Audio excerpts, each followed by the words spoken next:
This Hunter Arc build just got crazier. Now Arc Hunters have had some bad seasons, but ever since the release of Arc 3.0 back in Season 18, this build has been one of the best builds in the game for solo play. But with the release of Season of the Deep, we just got a bunch of new artifact perks that benefit the Arc subclass even more, from having a significant damage increase with our supers, to having infinite abilities, extra damage resistance, and even being able to jolt and blind literally everything that gets in our way. Now this Arc build is going to provide you with so many buffs it's not even funny. You're going to get invisibility on every melee kill, health on every melee kill, you're going to have infinite arc abilities, you're going to spawn orbs on every melee kill, as well as getting faster supers. You're going to have an amplification buff constantly, which is then going to trigger the effects of our artifact perks. And all of this combined is just going to make us the god of Arc Hunters this season. Now you can take this into any activity in the game at any difficulty, it will do a fantastic job. I was actually using it in the new seasonal 3-player activity, but solo, as well as a Master Lost sector whilst 25 under the recommended power level, which is just as rough as a Grandmaster Nightfall. This build is so strong that you can really just run around doing whatever the heck you want, as long as there are adds around to kill. It's one of those builds where you just want a lot of adds around, and the good thing about this build is that it just makes the game easy mode, due to jolting and blinding everything, while also going invisible. It's almost like we're untouchable. So guys, if you like this one, then a rating is much appreciated, and feel free to subscribe to show your support, otherwise let's get straight into it.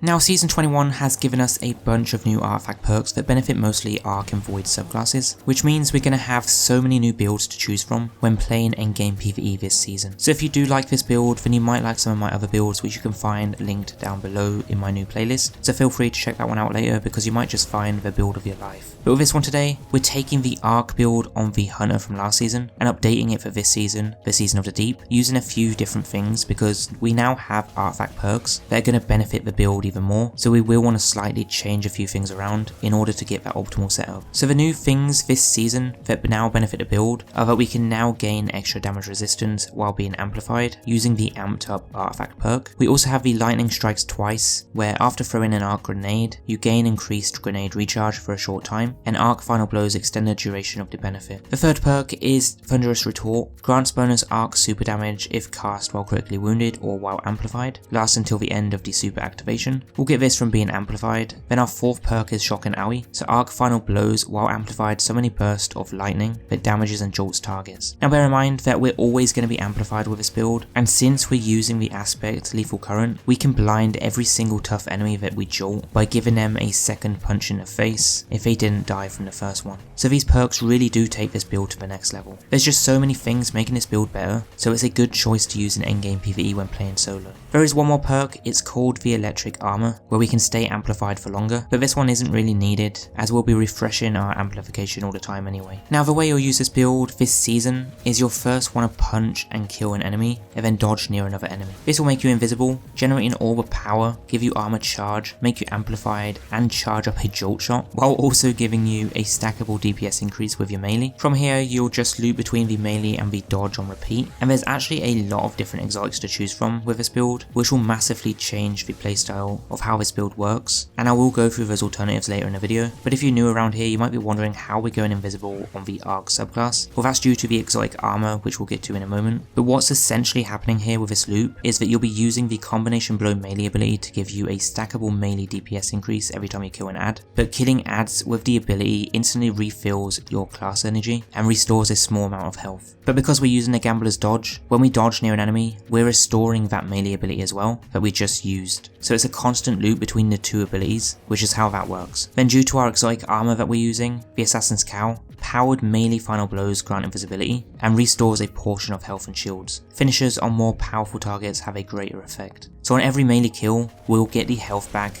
as well as going invisible, and then we just rinse and repeat. It will be harder to maintain that consistency of melee kills in master content, so you might still die every now and again, but it still does a really good job when you need it most. Now we're using the Lethal Current aspect, where after dodging, your next melee attack has increased range, jolts the target and creates a damaging aftershock, and damaging any jolted target with a melee attack also blinds them. So since in harder content you might not always get the final blow of the first punch, you will still end up jolting them, and then just punching them again will blind them. But since we're using using the Shock and AoE perk, once we do kill them with our melee or any other arc final blow, that be by our grenade or weapons, we'll jolt those enemies as well, and then you can just punch them all to blind them too. And we will always be amplified to do this due to our second aspect, flow state, where defeating a jolted target makes you amplified, and pretty much everything we're doing is jolting targets, so that will loop between the amplified and jolting the enemies, sort of like how the melee and dodge are working together, so it's pretty much the same thing. Now I am using a pulse grenade, and there's one reason for that, and that's because of the first fragment Spark of Shock, where arc grenades jolt targets. Now note how the Shock and AoE perk jolts targets nearby due to the arc final blows. Well, with the pulse grenade, this is going to be our source of a guaranteed jolt final blow if we have harder enemies like GM-ads or champions, where we might not want to use the melee, but it's also going to be our source of stunning overload champions as well. And remember that we're using the lightning strikes twice perk, so we'll get that grenade back quite quickly, or should do at least in most cases. Now the other 3 fragments I'm using are Spark of Resistance. This is so that we can get more damage resistance when surrounded by enemies. The Spark of Instinct, while critically wounded, taking damage emits a burst of arc energy that jolts targets. Always a handy one to have for a quick blind on a harder enemy that is about to kill you. But we also have the Spark of Feedback, so taking melee damage increases our melee damage with a plus 10 to resilience as well. So since we're a melee jolting build, these fragments are really going to help us out. Now the next thing that's benefiting us are a few mods. So before I go through the exotic alternatives, the mod giving us faster supers are the hands-on in a helmet. I'm running 3 of these, and if you're interested to know what super I'm running, it is the Gathering Storm for the extra boss damage. I don't know 100% if this works with the Thunderous Retort, since your super ends when you technically use it, but if that is the case, then it might be worth using the Arcstrider for more ad clearing. But either way, the super itself is great for bosses, the Gathering Storm one. Moving on though, I am running 2 impact induction mods in the arms to get grenade energy when causing damage with our melee, as well as a heavy-handed which you 100% want on, so that you can create orbs on melee final blows. In the chest, we have an emergency reinforcement for extra damage resist when our shields break, just a handy one to have with a melee build, as well as some damage resist mods. Legs, we have our heavy weapons scavenger mod and 2 innovations for grenade energy when collecting orbs of power. Then in the class, we have of course 3 bomber mods to reduce the grenade cooldown when using our class near enemies. Since we're a melee build, we are going to get infinite melees and dodges anyway. The only thing worth investing into our mods are the grenades, which is why you want grenade mods on. For the stat focus, you want 100 resilience as a priority, then I'd go with 100 discipline, and if you can get recurve higher, go for that as the 3rd stat, because you definitely don't need strength or mobility with this build.